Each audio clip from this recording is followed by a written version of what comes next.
Hey everyone. So really quickly, I want to go over a couple of the problems that we didn't get to go through today. I did put over here on the right-hand side, first thing we're going to do is the distributive property.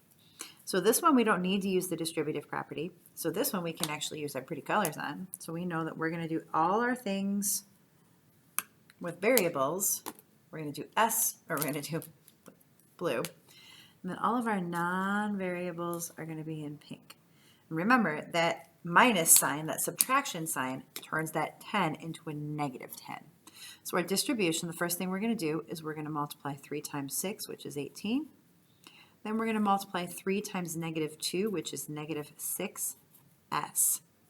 So now we have 8s minus 10 equal to 18 minus 6s. And you know what, I'm even going to make it a little bit easier on all of us, and I'm going to do a cursive lowercase s, because that regular lowercase s could be misconstrued as a 5. And remember, I'm going to keep that subtraction sign with that 6 because it turns it into a negative 6 since it is right before it. And all numbers without anything in front of them are positive. So next thing I'm going to do is I'm going to combine like terms. Well, here I have two blues, or two variables, and here I have two non-variables. So remember, yesterday we said that we're going to evaluate the positives and negatives. So this one is going to turn into an if we end up switching it over to the other side of the equal sign, this one is going to be subtracted. This one, since there's a negative, is going to be added. This one's going to be subtracted, and this one's going to be added. So really, there really is not much to analyze, which is our next step. Our analysis shows us that if we're going to add one thing without a variable and one thing with a variable, we might as well just do that, since it's so much easier to add things than subtract them.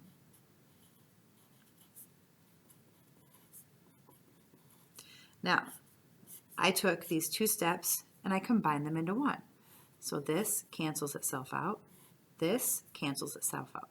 What are we left with? We are now left with 28 equal to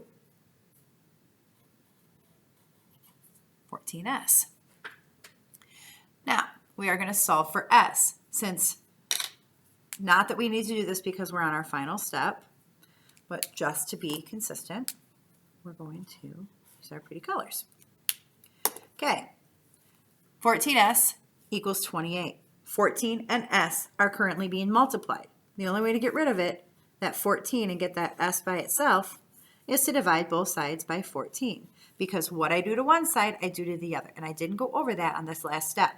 So the reason that I want to add 10 is because I want to get this to 0 so I can get this s over here. I want this side to be my variable. So I want to get this to zeros, and I want to get this to zeros. And I do that by doing the same thing on both sides of the equal sign. So on this side, it's 8s. I have 8s over here and negative 6s over here, but I know I'm going to add 6s to make this a 0. So what I do over here, I got to bring this one over here as well. The same thing goes for this positive 10. It's a negative 10, so to get that to a 0, I add 10. And what I do to one side, I have to do to the other. So I flip that over on the other side of that equal sign. So our answer is s equals 2. Now, for 2b, we are going to use the distributive property. I'm going to multiply 7 times n, which equals 7n, and then 7 times negative 1, which equals negative 7. Negative 2 times 3 is negative 6, and negative 2 times positive n is negative 2n. Now, I'll use two different colors this time.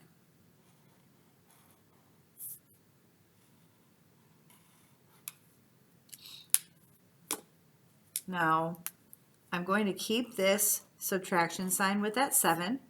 I'm going to keep the subtraction sign with the 6, and I kept the subtraction sign with the negative 2n. I did that because there is, over here, there's no positive or negative in front of it. So this is a positive 7n, so that cancels itself out, and I'm left with a negative 7. Well, it doesn't cancel itself out, but that is, in and of itself, a 7n. That is a negative 7. That is a -6 and a -2. So now I'm going to evaluate, I just evaluated my positives and negatives, and I'm going to analyze the easiest path to my answer. I know that I have to add this, and subtract this. Well, I already know that I want it, since this is a positive, I want to add a 2n, which makes that a 0. So then I'm going to add 2n to this side, because what I do to one side, this has a variable, I have to do to the other side with variable. Now, since I put my variables on this side, I'm going to add 7 to both sides. Now remember, when I have a number line, we'll say that this is 0, and this is -6. When we're adding, we're always going to the right. So this is actually going to be a -1. Now I'm left with 9n equal to -1. Well, we have our variables. We want to get that job. Our job is to get that n by itself. So now I have to decide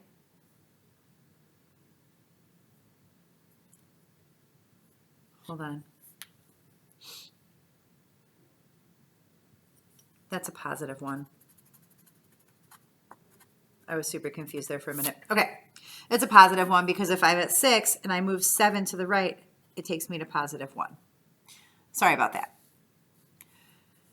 So now to get this by itself, I'm going to divide by 9.